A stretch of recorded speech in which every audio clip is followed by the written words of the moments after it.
ንጉሠ ነገሥቱ ግን ምኒልክ በመታሰሩ ሲያለቅሱ እንዳደሩ ሲሰሙ አዝነው ሰንሰለቱ እንዲፈታላቸው አዘዙ። አጤ ምኒልክ ከተባለው መጽሐፍ በጥቂቱ። ዳግማዊ አጼ ምኒልክ ከአባታቸው ከሸዋ ንጉሥ ኃይለ መለኮት ሳህለ ሥላሴና ከእናታቸው ከወይዘሮ እጅጋየሁ ለማ አዲያም ቅዳሜ ነሐሴ 12 ቀን 1836 ዓመተ ምህረት ደብረ ብርሃን አካባቢ አንጎለላ ከሚባል ስፍራ ተወለዱ። በአንጎለላ መቅደላ ኪዳነ ምህረት ቤተክርስቲያን ክርስትና ተነሱ። አያታቸው ንጉሥ ሳህለ ሥላሴ የልጁን መወለድ ሲሰሙ ምን ይልህ ሸዋ በሉ ብለው ስም አወጡ።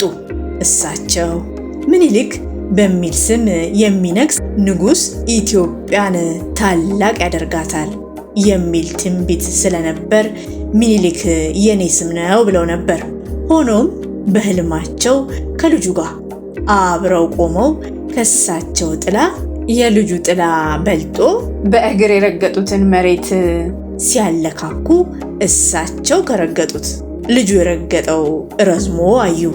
ከዚህ በኋላ ምኒልክ የኔ ስም አይደለም የሱ ነው፣ ስሙን ምኒልክ በሉ ብለው አዘዙ ይላል ጳውሎስ ኞኞ አጤ ምኒልክ በተባለው መጽሐፍ።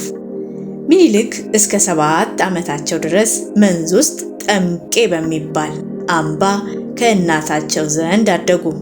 አያታቸው ንጉሥ ሳህለ ሥላሴ ሲሞቱ የሸዋውን አልጋ የምኒልክ አባት ንጉሥ ኃይለ መለኮት ሳህለ ሥላሴ ወረሱ።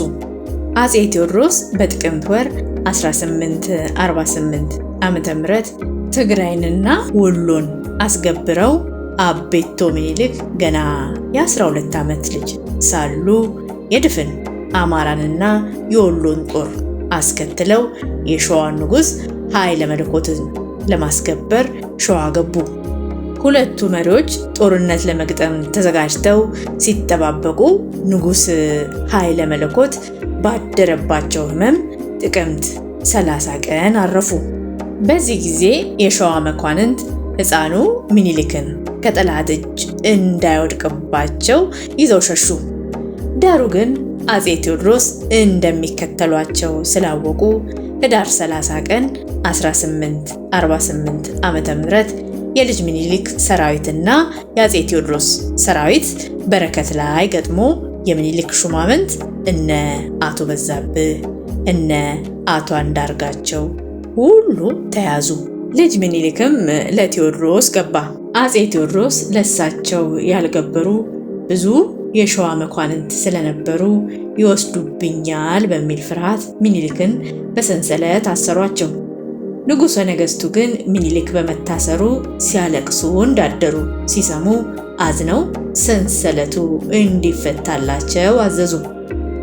በጥር ወር በ1849 ዓመተ ምህረት መቅደላ ገብተው በቁም እስር ይቀመጡ እንጂ ከቴዎድሮስ ልጅ ጋር ከመሸሻ ጋር አብረው አደጉ። ወዲያው የደጃዝማችነት ማዕረግ ተሹመው በጥር ወር በ1856 ዓመተ ምህረት የአጼ ቴዎድሮስ ልጅ ወይዘሮ አልጣሽን አገቡ።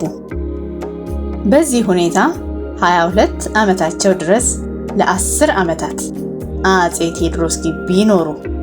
አጼ ቴዎድሮስ ምኒልክን እንደ ልጃቸው ያዩዋቸው እንደነበረና በታላቅ ጥንቃቄም እንዳስተማሯቸው እንደ ኢጣሊያዊው ጉሌልሞ ማሳያ፣ አለቃ ወልደ ማርያም እና አለቃ ገብረ ሥላሴ የመሳሰሉት መስክረዋል።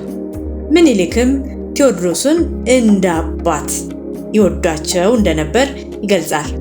በኋለኛው ጊዜ አጼ ቴዎድሮስ መሞታቸውን ሲሰሙ ንጉሥ ምኒልክ በጣም ማዘናቸውንና የመንግስት ሐዘንንም ማወጃቸው ተዘግቧል።